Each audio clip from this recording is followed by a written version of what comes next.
This is a government soup kitchen giving free meals to these men who were once skilled workers in a factory. America has seen an economic collapse before. During the Great Depression, the nation was brought to its knees. These people had come to depend on government relief.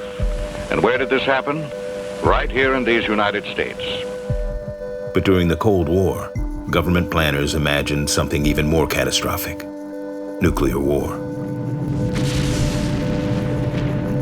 Their plans involved almost nothing to ensure the survival of ordinary Americans, but they were concerned with what to do with those who somehow survived. And in order to put them back to work, they would need a way to pay them.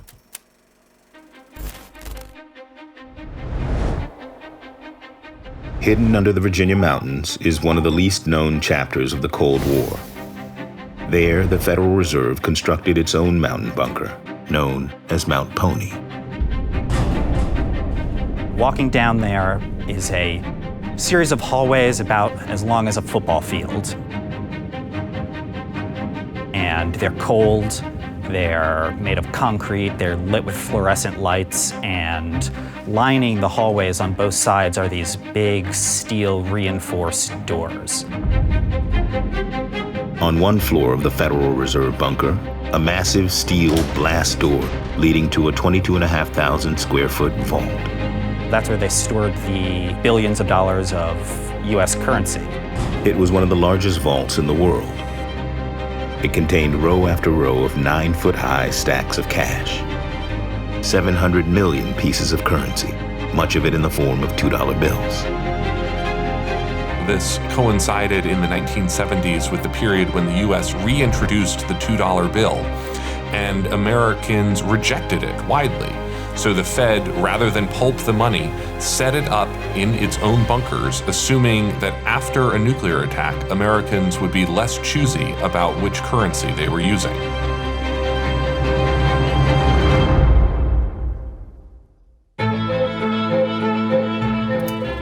The plan was to stockpile enough cash to replenish the supply east of the Mississippi for 2 years. Long enough for the Bureau of Engraving and Printing to rebuild its presses. Smaller bunkers hidden in abandoned mines and under military bases were scattered around the country. But the government didn't stop with a plan on how to pay citizens to work. They also wanted a plan to take that money back. And so the engineers of the apocalypse turned to the IRS. The joke is that there are only two constants in life, death and taxes. And so even in a nuclear attack, that held true. And if one didn't get you, the IRS wanted to make sure that the other did. The IRS and the Treasury Department gave a lot of thought to figuring out how they could assess and raise taxes after a nuclear holocaust. Debating what happens to mortgages on homes that have been vaporized, or wondering how to assess the value of properties post-attack. Part of what makes these plans so strange is realizing just how unworkable they would have been under almost any actual emergency. While those impractical government plans are sitting on a shelf somewhere.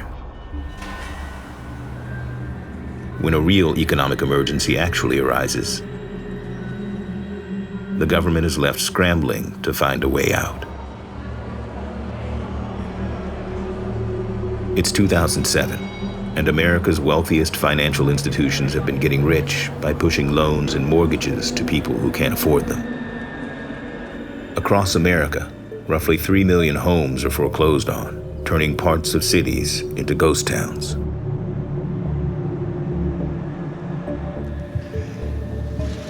The housing downturn and the surrounding uncertainty are significantly impacting our financial institutions and capital markets. But the subprime mortgage crisis doesn't just hurt homeowners. The greed and irresponsible behavior of financial institutions has a ripple effect on the global economy, leading to the Great Recession in 2008.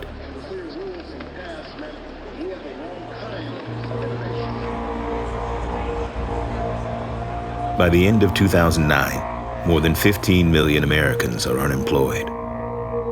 Facing bankruptcy, the financial giants that caused the crisis are considered too big to fail. Wall Street bet that the government would rescue them if they got into trouble. It appears that bet may be the one that pays off. Without them, the economy faces a meltdown, and so the government steals a page from its nuclear playbook. The elite gets saved, only this time, it's not in bunkers under mountains of concrete. It's under mountains of cash. And you can sit there and say, well, if they hadn't done that, the whole financial system would have melted down. But the fundamental problem was that they extended all of this support to the financial institutions, but didn't actually extend the same level of support to ordinary people. While foreclosed homeowners are living in their cars, 45 billion taxpayer dollars get funneled to J.P. Morgan, Goldman Sachs, and Morgan Stanley. Institutions that paid out $18 billion in bonuses to bankers and executives. Of a $475 billion bailout authorized by Congress, only 6% goes to help underwater homeowners. Most of the rest goes to banks and financial institutions. In the 2 years after the recession, the net wealth of most Americans shrinks, while the richest actually increase their wealth by almost 30%. And that created not just a deep and lasting sense of economic pain for millions of ordinary people, but it also created this lasting sense of anger and unfairness and a feeling that basically the elites are going to get protected if something bad happens, but ordinary people aren't.